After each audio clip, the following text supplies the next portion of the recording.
Anthony Sequeira on YouTube. Can you believe it? It's that time of year already again. It's time for us to think about our New Year's resolutions, or as I like to call them, our goals for the next upcoming year.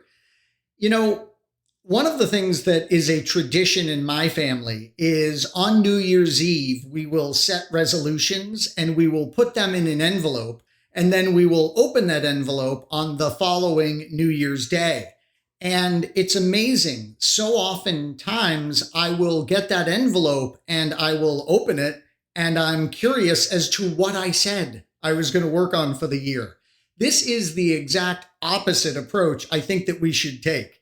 We should be setting goals for the upcoming year, and then we should be checking in on those goals. There should be weekly check-ins, monthly check-ins, quarterly check-ins. So that's the way that I'm going to be approaching it this year.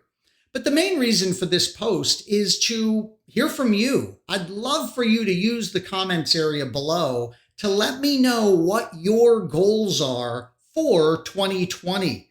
And these could be in the area of certification. They could be in the area of just learning new tech. It could be in the area of fitness. It could be in the area of, who knows, maybe you want to be a drone pilot.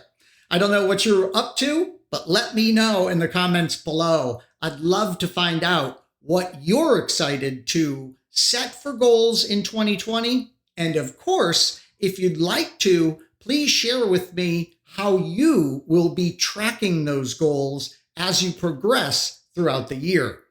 I know I've got a bunch of goals, haven't finished them yet, but I will be sharing those with all of you so you know what I'm up to in the year 2020. And hey, we can help each other be accountable to those goals. Well, thanks for tuning in and Happy New Year.